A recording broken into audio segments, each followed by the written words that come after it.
Welcome to the Freecast. I'm your host, Matt Carano. Here with me in studio, as always, is Mike Vine. Say hello, Mike. Good evening. And Nicholas Boyle. Say hello, Nick. Hello. Roger Paxson can't say hello, but let me just tell you he is in the room. But instead, on a mic, is... Kyle Money. That's right, Kyle. Howdy. Thanks for joining us. Feel free to kick in when you want, but we have a special segment with him coming up a little bit later on. But first, why don't we get into the news? Nick, what do we got going on? Coat of arms, staying or going.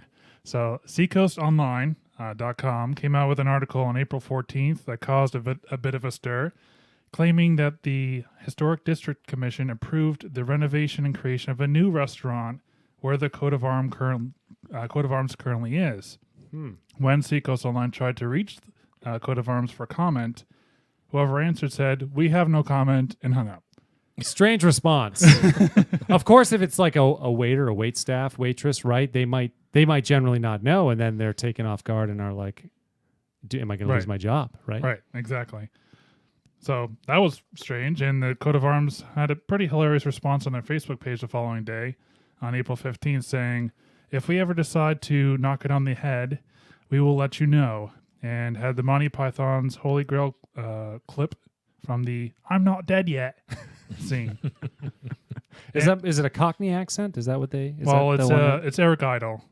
It is. Eric Idle's "Bring out your dead, bring out your dead." I'm just wondering which accent that is. Do you know? Oh, that's just a southeastern England. A West Midlands. A West Midlands. a southeastern one. Very good. Very good. In and around Kent, maybe. Possibly. So assuming this article is correct from Seacoast Online, the new design for the building would paint the exterior white, and on the right-facing side of the building, there would be a huge jackalope. It was really awesome that the artist description decided to put this jackalope in. This is our theme animal for our new restaurant, whatever. Last thing Portsmouth needs is more jackalopes. And for those of you who run for city council, That's right. And for those of you who have no idea what a jackalope is, it's basically just a rabbit with deer antlers. So it's a fictional, mythical beast. Deadly though. Deadly, yes. And my favorite part of this whole article was former city councilor Esther Kennedy questioned the art during public comment on the project, saying she was, quote, really discouraged by the artwork. Aren't you done, Esther Kennedy? No. Not in the city council anymore, but still making public comments. And it's not like she's former because she decided to step down. She lost to, where they have to run against the top 9 get in? Yeah. And the one with the most votes is mayor. She was like 11th. This comment is Yeah, this was a good a one. classic Can you right read here. it, please? Yeah. Yes. Quote, "I'm looking at this when I realized it was a bunny rabbit. I was thinking, is this a bunny palace? Or what is it we're promoting here?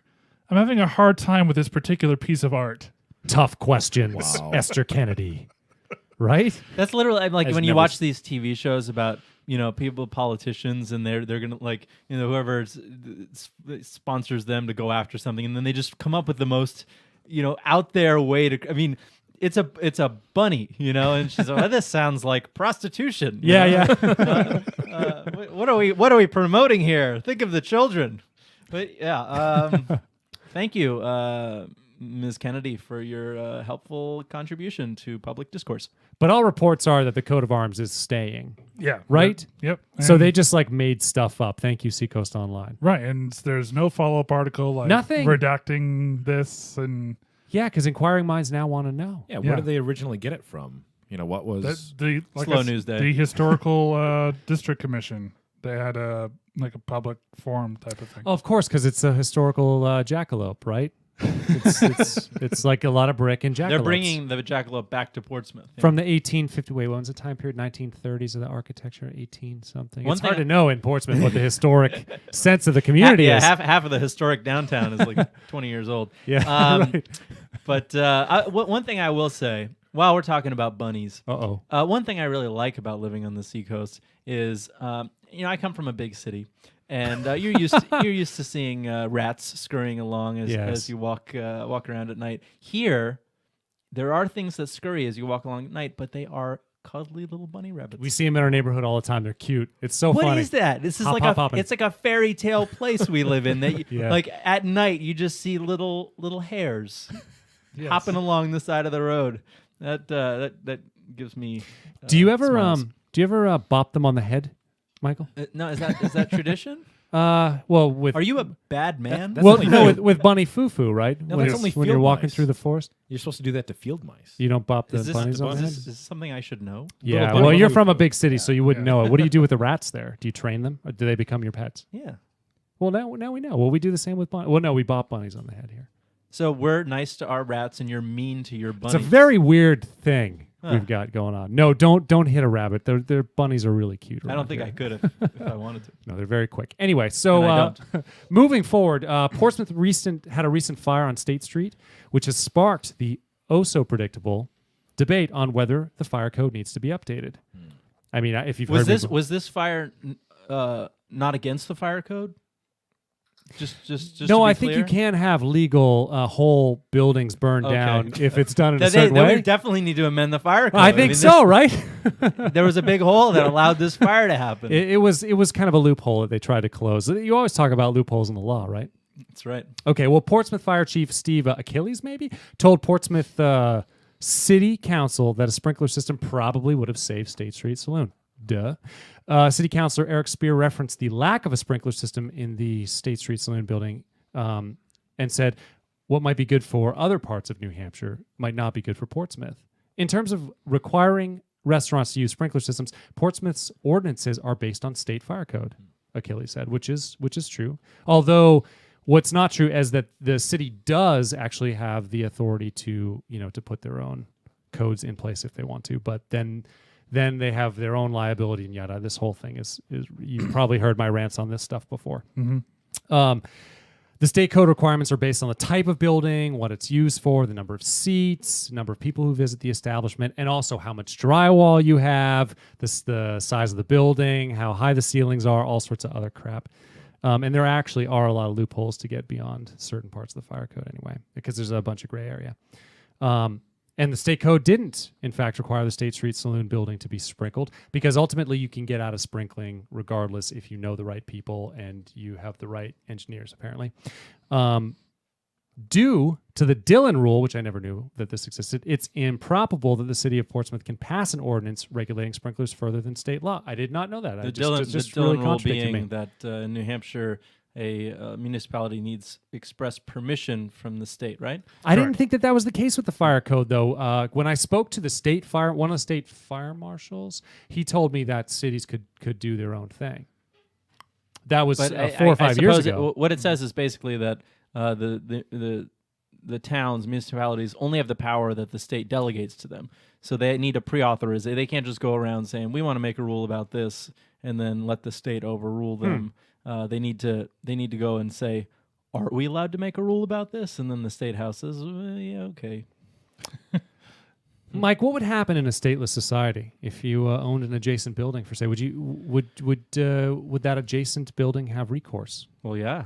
Right? Yeah. I mean, one thing you might not consider is, there's a notion now that a fire is kind of a public bad, in the same way you'd have public goods is a public bad, that it's a nuisance, but it happens to everyone and no one's particularly liable for it. You would be absolutely have complete liability for what happened to your neighbor's building if you caused the damage. So that could be reflected, I think, most effectively in insurance pricing. And Sure. to some extent that exists today.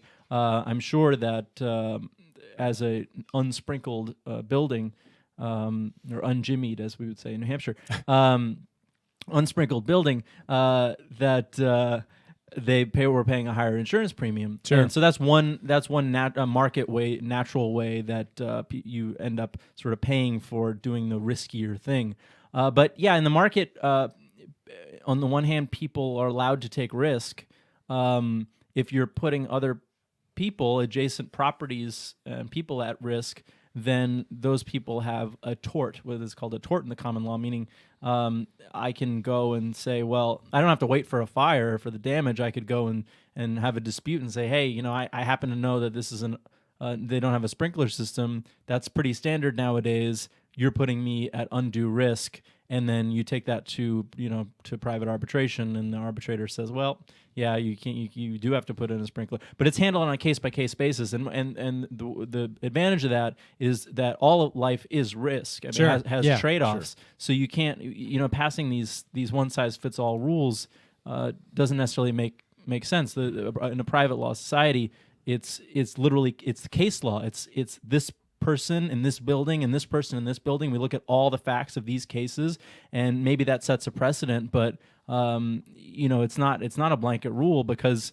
sometimes requiring to put in a sprinkler system would put them out of business. Sure. So things have to be weighed, and I think none of us here particularly think that a group like a city council or a legislature is the best way to make that decision for everyone. No, and there's also a false sense of security too when these rules exist, right? Like you just, as the neighbor, they're like, oh, well, there's going to be a fire code, so everybody knows that it's safe. But no, it takes the personal responsibility out of you looking out for your best interest because you think the state's got it. And I don't know the situation whether they charge you for firefighting services. Some places they do. I don't know what it's like in Portsmouth, but in a market, you would also have to subscribe to firefighting, and you'd hypothetically be paying a much higher premium. You could bring once your house burns down, you probably your premium's going to go up. Well, yeah, right. It's like it functions a lot like insurance. You could choose. You could say, well, I'm going to leave it unsprinkled, but I'm going to be paying twice as much for my firefighting services. Yeah, and our non volunteers listeners are like, what are you paying for fire? How is that going to work? And maybe we could do a whole philosophy segment on just that topic. A lot of fun. Well, speaking of things on fire, the Rochester Fair budget's on fire, isn't it? Yes. So there may not be a Rochester Fair this year because the fair is approximately $1 million in the hole. So they're down $800,000 in mortgage debt. That's crazy. How much is that property even worth? Well, it's a ton of acreage, and they only use the property for 2 weeks. But it's in Rochester. But hey, no. I just mean like you can get a ton of property in Rochester for not for not that much, and it's right next to the exit, next to exit 13. Yeah, but they only use it for 2 weeks out of the year. Wow, just for the fair. That's it. And also for 4th of July. Maybe that's why they're in financial trouble. Could be. Yeah. And then they also... Eggs in one basket, maybe? Right. Yeah. And they also they need $150,000 for capital improvements to upgrade some of the buildings. And the fair hasn't made money for at least the past 5 years. Wow. The fair has been an annual tradition every September since 1874. And this year would be the 144th fair. But it's all private funded. There is that going for it. I mean, it's a nonprofit, so I think because of that, there's some incentives about, making money, kind of. But at least it's not publicly funded. So, which made me, when I read that in the article, I'm like, man, I got to go to the Rochester Fair this year and support those guys because that's the way to do it. Right.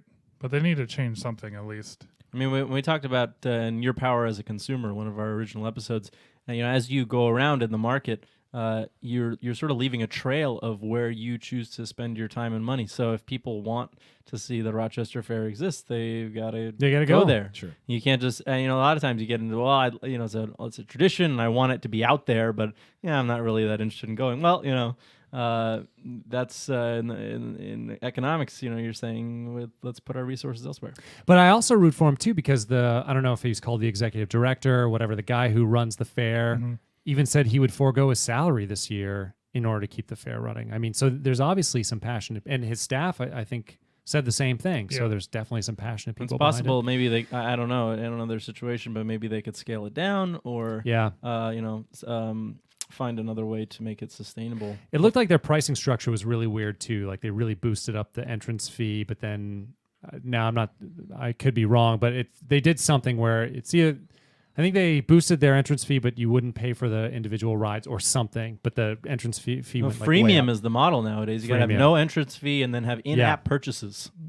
See, they just need Mike. You got some spare time? They need some help. That's my free business consulting. That's worth what you paid for it. That's probably what they need. They need a business person. You could have an open fair, and then just charge more for what people get when they get inside. Yeah, and your vendors, right? You charge your vendors for being there too. Mm-hmm.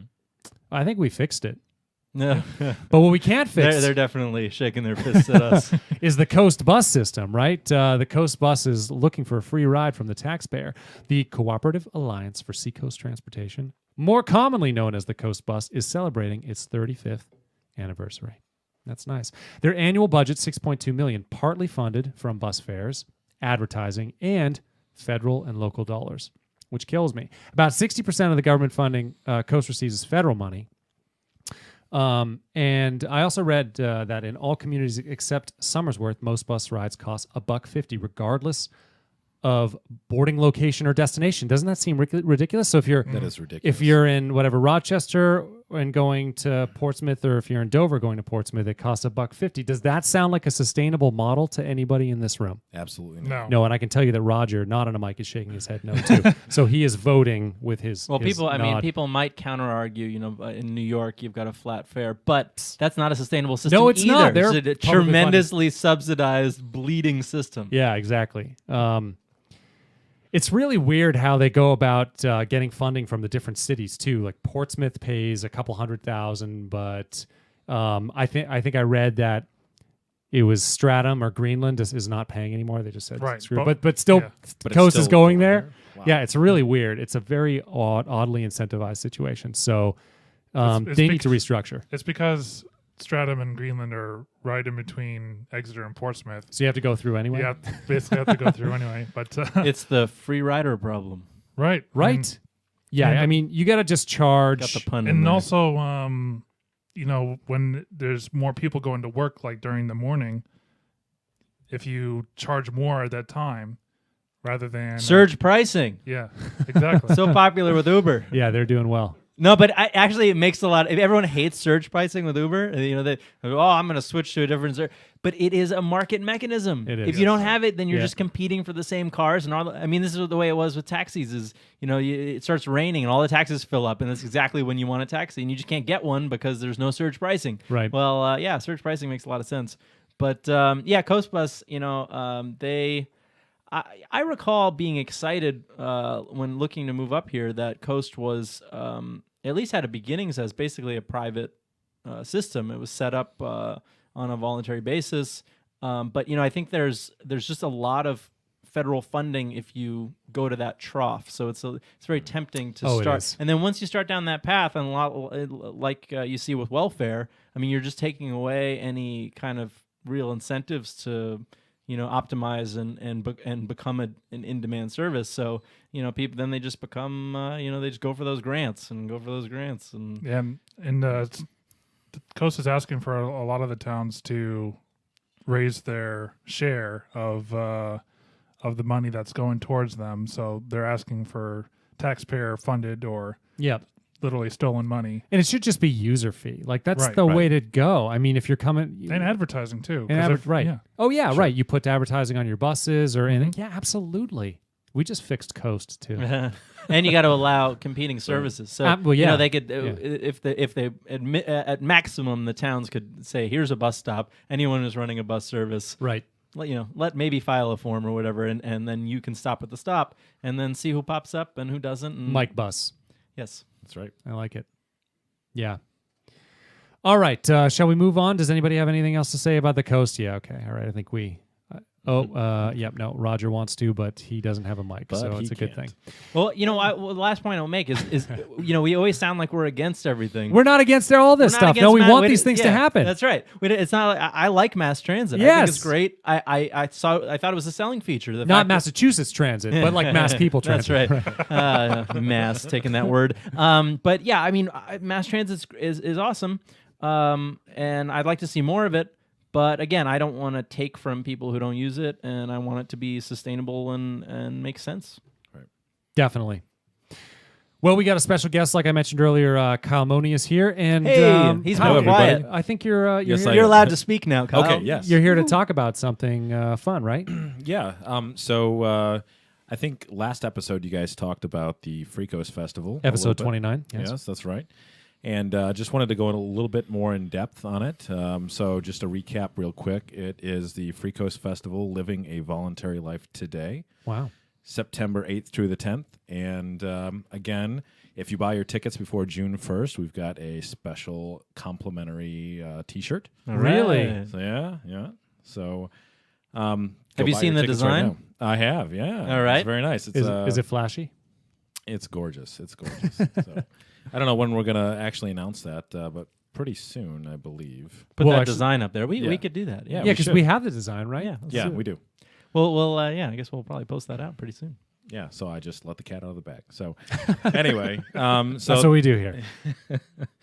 So ultimately, I wanted to talk about a little more in depth on what the theme is of the festival. So the title is Living a Voluntary Life Today, right? And what that means, I think, from my perspective, is that, as voluntarists or libertarians, liberty-leaning people, we have a certain philosophy that we live by, and a lot of people get caught up in trying to go after the government and say, get out of our lives. And the big policy questions. Sure, big policy questions. But ultimately, why can't we just start living our principles today? And so I think that's a big theme of the Free Coast.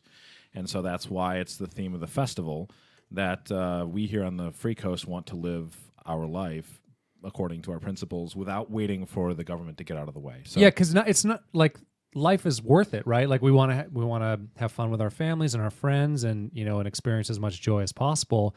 And if you're always sort of against or fighting something, it's really hard to do that, right? Exactly. So, so we've got panels set up talking about how people are doing that. For instance, Ken Justice is running a voluntary kids, kind of a peaceful parenting talk, where people that actually live here on the Free Coast are talking about how they choose to raise their kids according to their principles. And obviously, people have different takes on it, or they have a different method of doing it. So I think during the festival, people will explore how they do it and talk about ways that. And we're going to talk a little bit about that in the next segment, too. We're correct, yes. Hey, man, Spoilers. I should have let Matt do his little lead-in. No, it's fine. Yeah. So no, I'm not maybe I'll rushing throw you. that back Keep out there. telling. I want to hear more. How do you live a voluntary life today? Tell me more. So that's one of them. And then the next speaker that we have at the Saturday at the Stone Church is Hannah. And how do you pronounce her last name again? I think Brame. Brame. Yes, that's what I was going to say. Okay. So Hannah actually has a podcast, Becoming Who You Are. And so we talk about all this outward stuff on how the government interacts in our lives and how we want them out, how we should treat each other. But I think her podcast is really neat because she talks about how you should treat yourself, how you should become who you are. It's more introspective. And I think that's very important. As individualists, we should focus on ourselves first and get our lives in order and get selfish. Yeah, exactly. Rational self-interest. So I think it's really neat that she's going to be talking. I don't know exactly what her speech is going to be about, but I assume that it's going to be more introspective and talking about how you can treat yourself with a voluntary philosophy, I guess. Yeah. So some of the psychology of self-actualization is the kind of the psychological term for it. It's how do you realize your ultimate goals and dreams and ideals and in your personal life.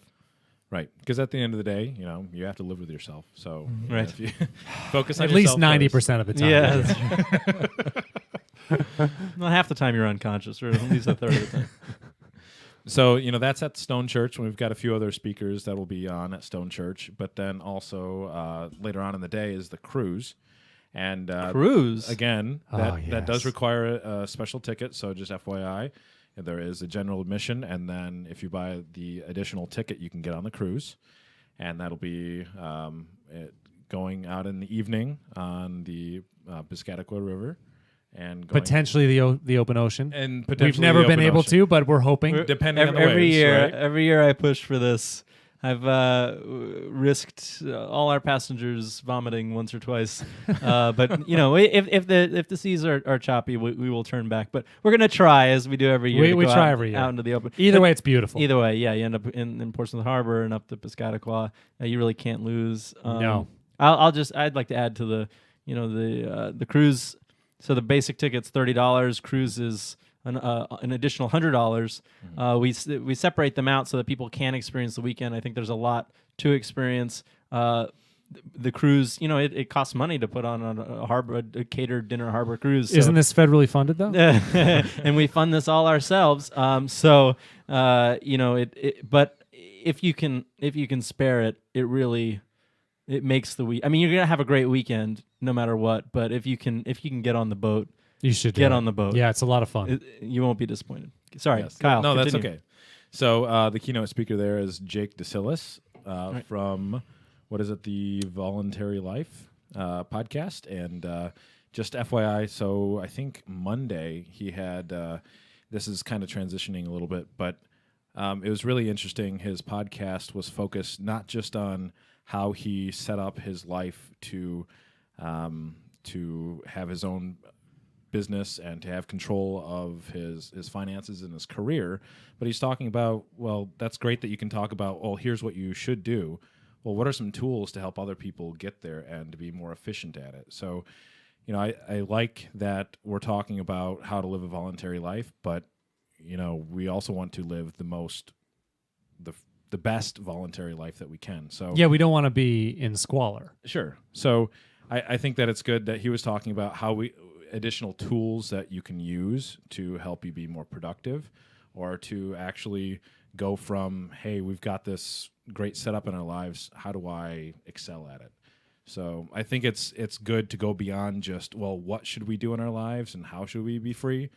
Well, great. Well, now once we get there, how can we really excel at it? So I think that's what, at the end of the festival, I hope people come out of it with new tools, new tips for them to say, you know what, I'm not just going to do this, I'm going to crush it, I'm going to excel at it, I'm going to, make my life the best that it can be. So Kyle, you want to talk a little bit about your role with the festival this year? So I am promoting the festival a little bit. So I'm going on Facebook and pushing out the buzz, and so if you go on the Freecast Facebook page, if you go to freecoast.org, you're going to be hearing from Kyle. That's for the most part, keeping you updated with all the latest announcements, the new details of the festival as they become available.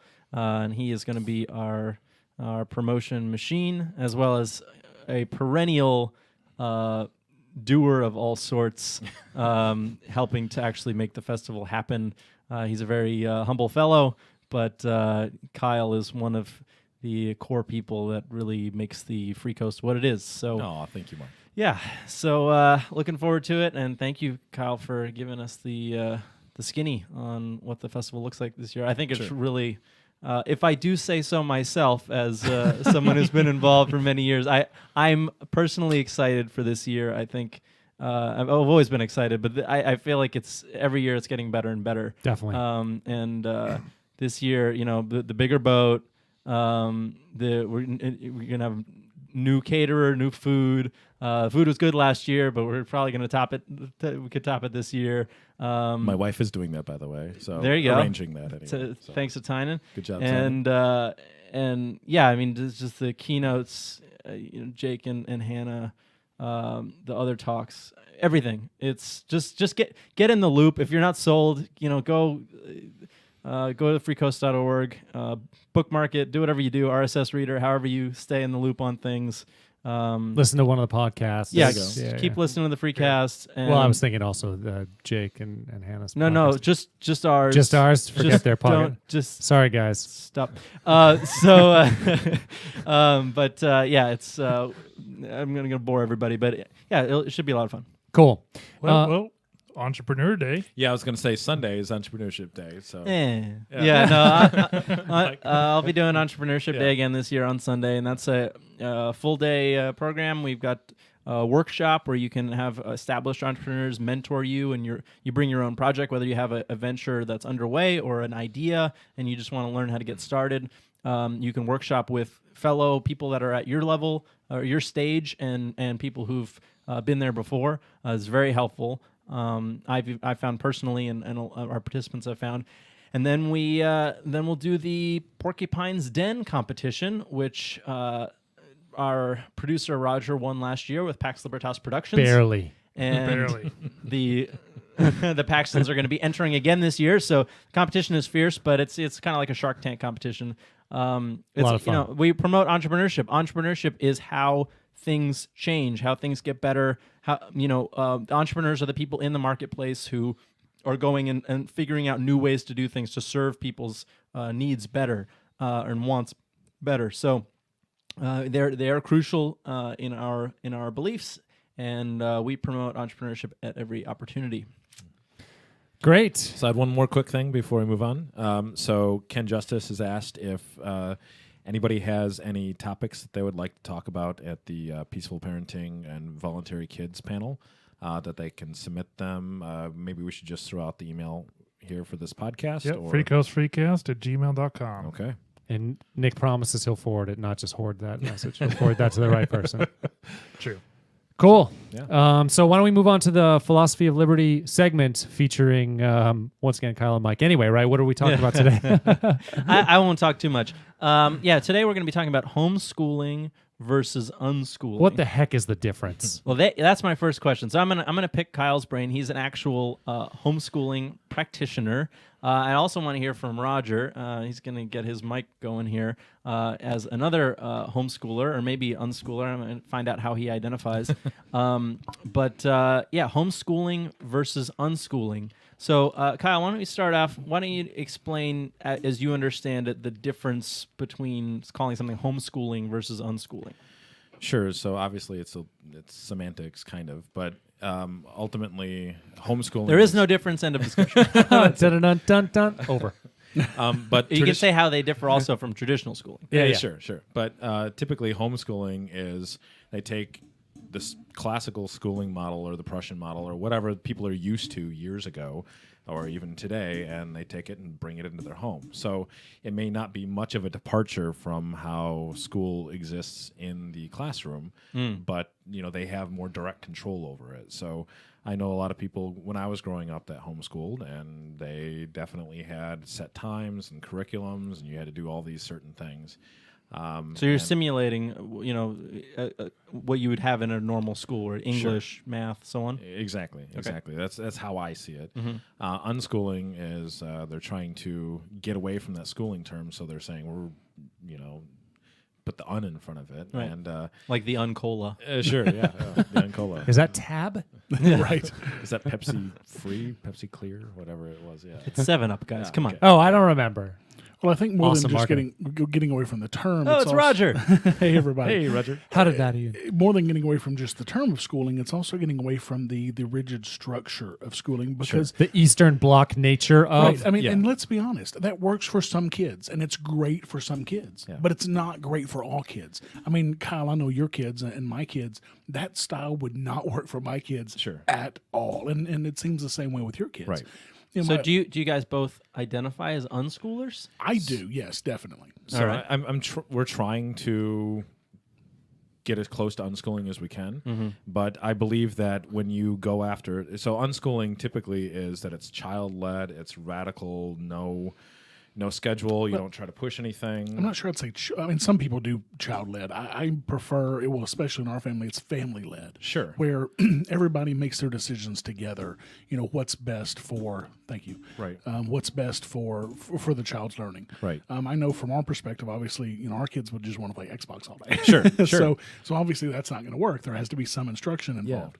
Fascist. So that gets it a little bit into what I wanted to talk about after we kind of parsed out the definitions is, how far do you go when you say, okay, we want it to be child-led learning or completely no structure? Well, does it actually play out that way? And I believe for us it doesn't work out very well if we just give the kids no boundaries because we've tried to do that before, and they will spend all day, on their tablets or playing Xbox or whatever.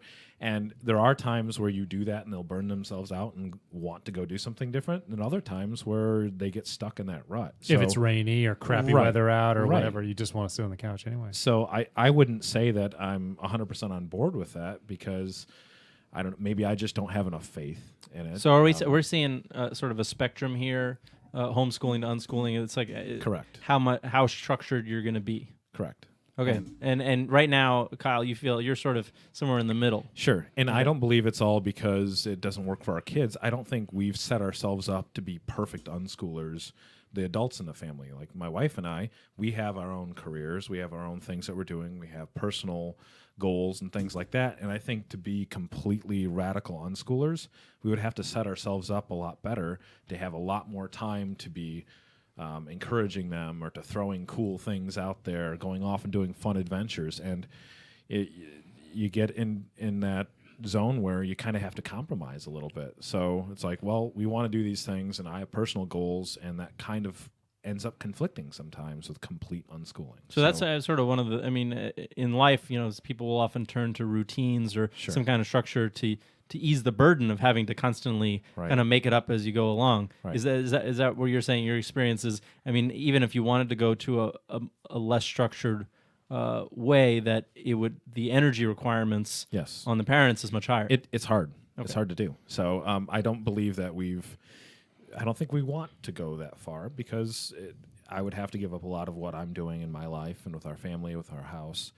And so we definitely throw that out in front of them and say, hey, look, we're going to do these things. We would like to set it up this way. What do you guys think? And here's the positives to that, and here's what we would kind of commit to. What do So you think you're open about it with them. I definitely am. Yes. Well, and that's very important to give them a sense of ownership and have them be involved in those decisions. And I can't disagree with that at all. I think that's absolutely important. Yeah. We're supremely lucky that Jess is able to stay home and pretty much do full time with the kids, which is not. That's not common these days because No. In today's Yeah, economy, definitely. most families, both people have to work. It makes things very difficult for Thanks, homeschooling. inflation. Right, exactly. So, we're extremely lucky in that regard. But yeah, you're absolutely right. Bringing the kids into that and helping them, understand the pros and cons and help make those decisions. Not only does it give them some buy-in, but it also, makes them feel more adult and more involved in the process. So absolutely, Exactly. I agree with that. So I'd like to hear from both of you. Start with Kyle. What does a typical day look like in your setup? Okay, so we've agreed that when they get up, they're usually up at 7 o'clock, 7:30, somewhere in there. Yeah, Nice. right. And so they're hanging out, playing Xbox, whatever. And then by breakfast time, 8:30, 9 o'clock, they're usually eating breakfast with me. And then we've agreed that screens are off after 9. And that's just something that we've talked about. And when we originally laid that out, we said, look, typically my day was more free in the afternoon. I'm kind of going through a transition right now, so that may change. But my day was more free in the afternoon, so I said, I'd love to go out and do these things. Let's go explore. Let's go do something wild. Yeah, you go to whatever the it is. beach and run. Yeah, and we do that a lot, and we still do that. Yeah. But, hey, I'll have more free time to hang out with you and do the cool things, or let's build a Tinker Crate or whatever. But let's do some of the core stuff in the morning. I'm going to go work, you go work, and then we can both come together and do something later. And I said, okay, well, I guess if we focus early, then we can go play later. So what does work look like for them in that period between breakfast and lunch? Sure. So we've asked them to do some journaling or writing. And recently, Ryan, our middle child, has said that he doesn't want to do it as much. I said, well, okay, so you need to know how to communicate and whatever. But if you want to come up with something different, maybe write a comic or come up with some characters. And Patrick did that for a little while. So he came up with like a whole universe because he's really into superheroes right now. Wow. Cool. That's great. And so that was like, oh, well, cool. That's practicing that skill. It's something you want to do. That sounds great to me. Go to town. And he was creating characters and another creating thing a that could backstory. be, for somebody who's even resistant to that for a child, you could even, have them create a daily podcast or a daily video or something, to communicate and, Right. and, talk about what they're doing. So, this is So 2017, so there's lots of options. right. So just to keep us rolling, because we only have a few minutes. Roger, what does a typical day look like for you? Well, I get up at 6:30, I go to work, and Jess handles it all. But you must know, right? For your family. Yeah, for your family. Well, and it's a lot. It's very similar to what Kyle says. The boys will get up, they'll do some video games and stuff, and then Jess hangs out with the boys and just does things. She'll take them shopping and they'll help with the list and help add up how much money they're spending, and or they'll go to the beach and they'll figure out the properties of how a rock skips along water water. I mean, just whatever the day may bring.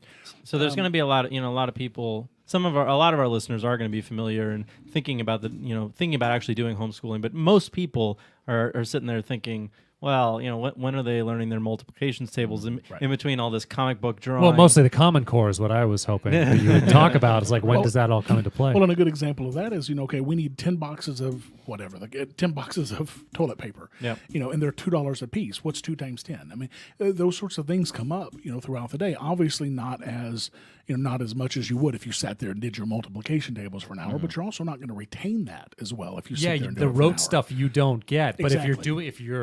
if you're attaching it to a skill that you need, then you remember. Right, and I think that's the Memorization difference. sucks. Is that not only are we, teaching our kids things as they happen, as they come about, which makes it easier to remember, but we're also removing that entire process of sitting at a desk and, getting through your 8 hours of the day and then forgetting it all by the end of the day or by the end of the week when there's the test. Well, Kyle, do you feel? I mean, are these skills that the being able to sit down and just power through things?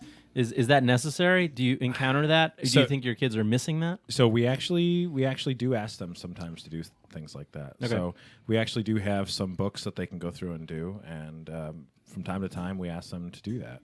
So And they do that on their own. You give them a workbook and they can kind of power through? Yeah, and we've said, hey, look, I want you to do some math this week. I want you to do this because those are important skills. And they're like, okay. And then when I get up in the morning and, they turn their screens off and whatever, I say, hey, I wanted to go do this later on today. You want to get some of that done? And they'll say, sure. And they'll go ahead and go do it. And then obviously they're encountering frustrating parts of it or not wanting to do it. So I'll sit down with them and help them. But something like reading, it takes time and practice. And it's something you can't get just from... You can't go learn it without some help. Well, and I'll tell you, my oldest, he learned how to read because he could not understand what was going on in his video games. Sure. When we tried to teach him how to read, he was completely resistant to it, didn't care, didn't want anything to do with it. Right. But then he got to the point where in his video games, he had to read to understand what was going on. Right. And he taught himself to read for that express purpose. Yeah, that's awesome. And he reads exceptionally well now. And we had almost nothing to do with it because he was so resistant and had. Do you remember about what age he started reading at about 5 because of that. Now, my oldest, still to this day, has trouble reading because he hasn't reached that point where he absolutely has to read yet, where it's not, hasn't clicked in his head that, hey, I need to do that. Right. As much as we've tried to, tell him, hey, it'd be great if you could read that, but he still at this point doesn't care. He'll eventually get it. But when we try to teach him that, again, he's very resistant to it. He just doesn't care. But he the things that he cares about, the kid knows exceptionally well. So, a lot of people, if they're thinking about homeschooling versus unschooling, they're thinking, I would imagine, about making the jump out of the system, as it were. Kyle, when you guys were planning your family or as you had small children, what were some of the thoughts that went into, can we do this? Was state schooling ever an option for you? Sure. What allowed you to homeschool and what allowed you to pick how you did it? So we started off actually in public schools when we were in Michigan. And we were deciding to move to New Hampshire for the Free State Project. And we said, well, we don't know the people personally. We've met a few. We came here and we went to a couple meetups and whatever, but we didn't really know them other than online or talking to them for 20 minutes at a meetup. Well, when we moved here, we already had a school to take our oldest to, and we said, all right, we'll enroll him, and if we decide, that the community is great or that we have our lives set up right, we will pull him out or ask him if he wants to go out of school. So we spent that entire summer hanging out with people that were at the farmer's market and unschooling and whatever, and we said, wow, they're all doing this. Cool, maybe this isn't that hard. So we decided we actually gave him the option of not going to school. He decided not to go to school after about 3 weeks of being in school. So he said, you know what, never mind, this isn't for me. And I said, all right, well, you committed to it, so let's just get through whatever, the first marking period, 7 weeks or something, and then you can, because I believe teaching commitments is good. But, we had to experience that community and had to adjust to our new lives in New Hampshire. It was only 3 months after we moved. And then we said, so he had been in public school in Michigan, kindergarten, and then tried first grade here. Tried 7 weeks of first grade. Yes. and then decided on his own that that wasn't his scene. Right. And we gave him the option, and he said, I want to go to school, because he liked hanging out with his friends all day, and he liked recess and whatever. But that was what he was used to in kindergarten. He got to first grade and said, oh, wow, I spent all summer playing, and now I just can't do that. And Right. man, maybe this isn't as fun as I remembered last year, and I want to be done. So. And how have you decided about your approach? Homeschooling versus unschooling. Has it been played by ear? Have there been influences in figuring out how you're going to take on this project? Sure. So we've used textbooks that we've gotten from people. We've decided to, in the morning, focus with the kids and read with them. And we actually use some Free State project people, friends of ours on the coast, had a math class, that Darren Tapp, and you guys have talked about him in the past. We went to his math class for a while, and that was probably 50% of the math that we did with him, with our oldest. And then our middle child joined in for a little bit. And we're also looking at some of the programs that a friend of ours is potentially starting here in the future. And then I've got a change in my job, so I'm spending more time this summer with the kids.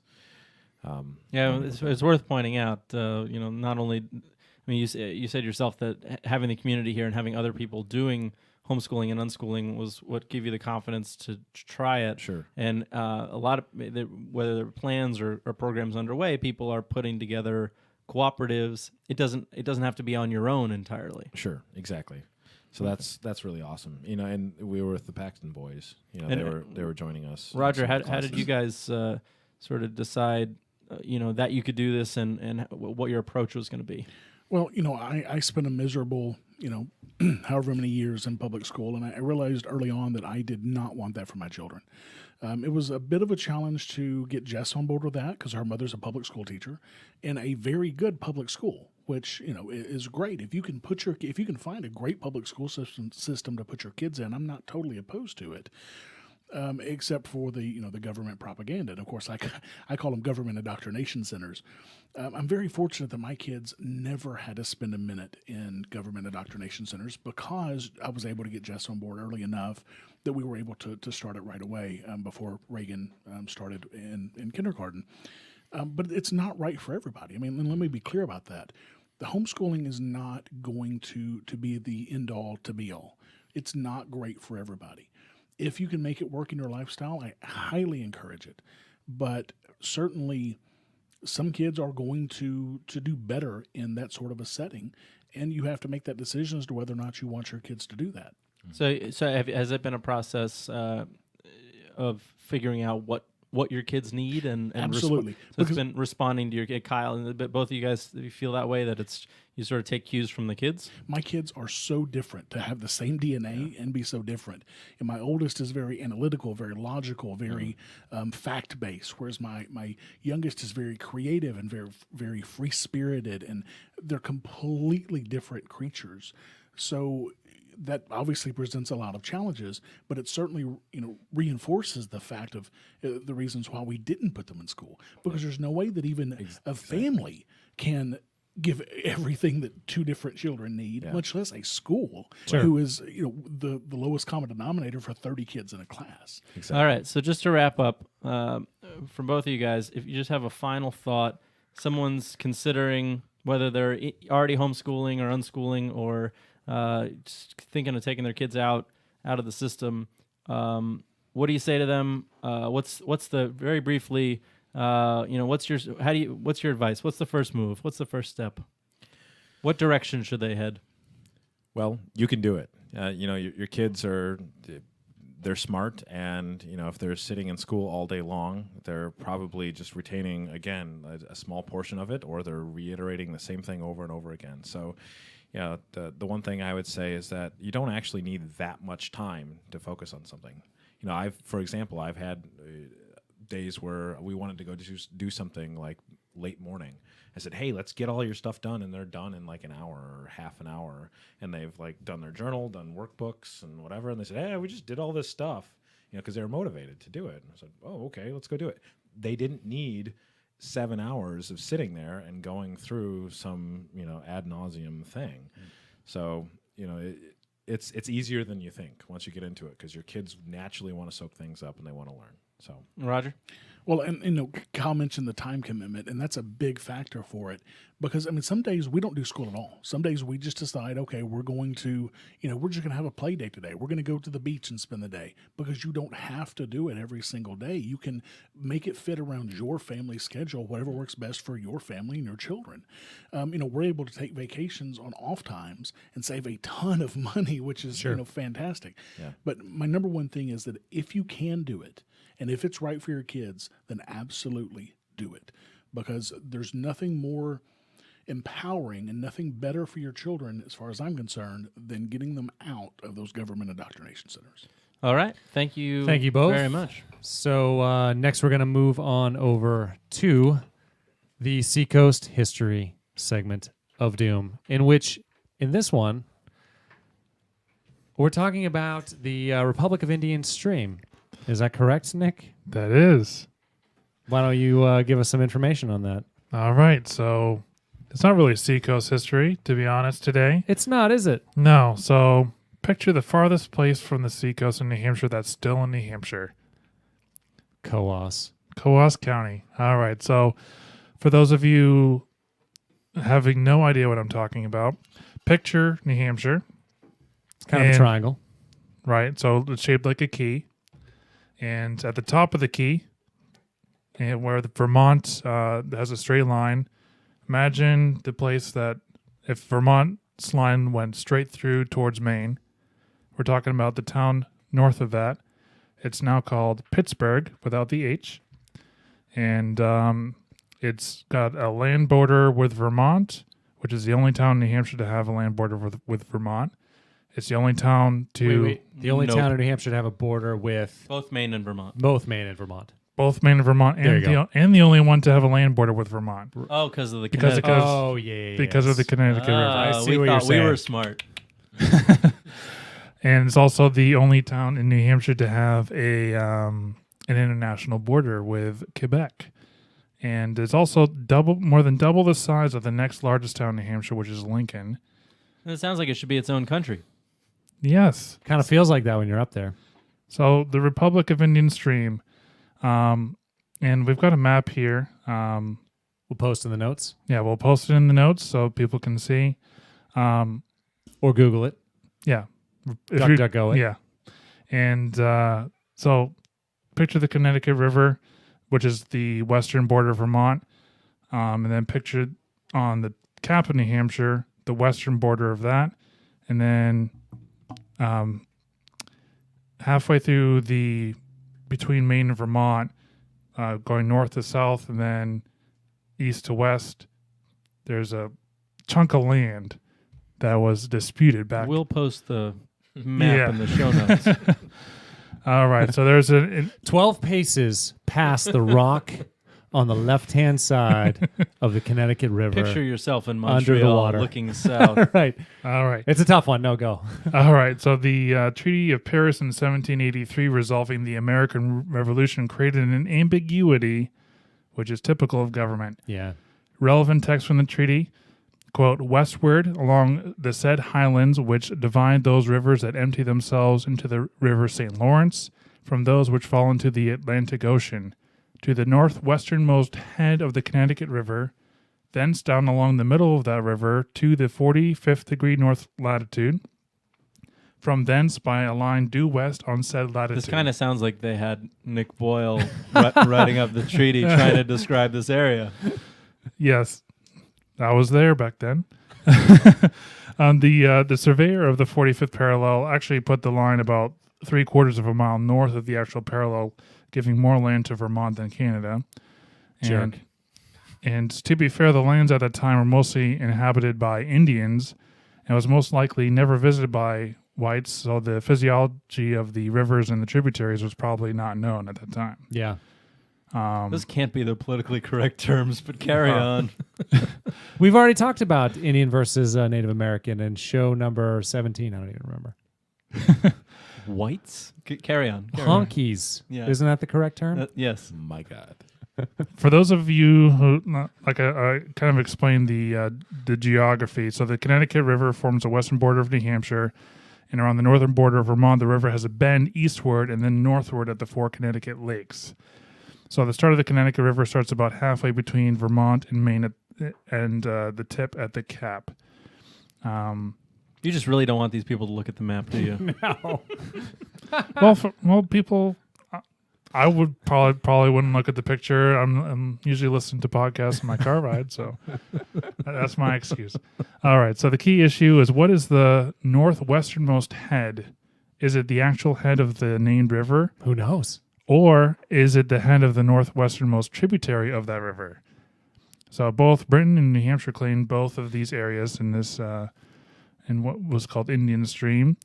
Most of the settlers of the area were actually from the United States. Only a handful of families were from Lower Canada, which is now modern-day Quebec. By 1830, a majority of inhabitants said that Indian Stream was part of the United States, but not New Hampshire.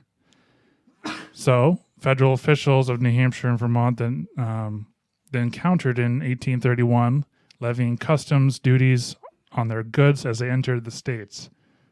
So they're like, okay, if you say you're not part of the country, then we're gonna tax you. Yeah, we're gonna tax you these tariffs. So It's neighborly. Right. In 1831, British Canada forced some of the Indian Stream citizens to perform military duty. So Indian Stream had it, and on July 9th, 1832, Indian Stream declared independence and passed a constitution, which I actually read all of it. Oh my! It was that's in the show notes. Nick read we're it not all. going to go through it now. Yeah, I have it linked in the show notes. It's very similar to the U.S. Constitution, with the exception of the branches of government. And I can elaborate if you guys want me to. But it says Bill will head the state. So Bill's in charge. The population at this time was approximately 300 people, which was about 45 families. But the most relevant part of their constitution says, on the form of government, quote, "The people inhabiting the territory formerly called Indian Stream Territory do hereby solemnly and mutually agree with each other to form themselves into a body politic by the name of Indian Stream, and in that capacity to exercise all the powers of a free, sovereign, and independent state, so far as it relates to our own internal government, till such time as we can ascertain to what government we properly belong." Until someone comes along and claims us. Yeah. And so the first couple of years there wasn't much incident. But by July 1835, the sheriff of Coos County asked for the militia to come. The sheriff preceded the militia and appeared before the assembly in Indian Stream in August and issued an ultimatum saying, "We will occupy by force or quote-unquote voluntarily." Big air quotes there. Yeah. Voluntarily. I'm not sure he knows what that word means. The assembly capitulated, because obviously they want to have troops occupying them, and gave up and ceded authority to New Hampshire. So Britain, not happy about that. I mean, just a few years earlier, they kind of lost a war here. So. This is the basis of government everywhere. Right. Someone raised a bunch of guys with guns and said, this is how it's going to be, and they didn't want a conflict, and that was the end of it. All right, so people from Indian Stream call themselves streamers, and in October 1835, Deputy Sheriff of Coos County Richard Blanchard and a fellow streamer led a party to arrest John Tyler for an unpaid hardware store debt and escaped. And Tyler escaped arrest on the way to Lancaster to go to jail. Later that month, 3 men, one of whom was Tyler himself, and John Tyler, by the way, is not the President Tyler. No relation. Not even the President of the Republic of Indian Stream? Nope, he was not. There was no president. It was a council. But anyways, he came to Blanchard's house and woke him up and arrested him on the ground that Blanchard had been concerned in an unlawful attempt to arrest Tyler, a subject of His Majesty, and brought him to nearby Hereford in Lower Canada. Blanchard's 14-year-old son roused alarm throughout the town, and the New Hampshire-leaning men went south to alert the citizens of New Hampshire of the arrest. About 30 men came to Blanchard's rescue in Canada. Wow. And retrieved him. If I ever go, I want you guys to raise 30 and come get me, all right? We'll come get you. With your jackalope flag. If you're ever kidnapped to Canada in revenge for you arresting a Canadian citizen against His Majesty, then we will raise 30 men. Thank you. A $5, which is a lot of money at that time, a $5 bounty was awarded for the arrest of Tyler. Just doesn't have that impact nowadays. No, $5. I know. 2 of the 30 men went by horseback to Canadian Judge Alexander Rhea's house, armed, to arrest Tyler. Rhea ordered them off the King's Highway, and one of the people tried to grab the horse by the griddle, and the other started throwing rocks towards the 2 men. A warning shot from one of the New Hampshire party was fired, and then the rest of the 30 came.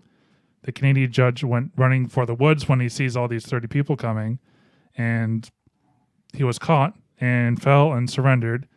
One Canadian was shot in the groin but survived. Oh, man. Oh, my God. And Canadian Judge Rhea had a saber injury to his scalp.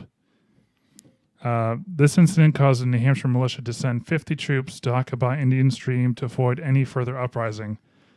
This caused a diplomatic crisis, and both British and American governments decided a war started over an unpaid hardware store debt wasn't a good idea. And this led to the War of 1812. 20 years before. There's actually a War of Jenkins' Ear. I don't know if you've ever heard of that. No, that's ridiculous. Which is a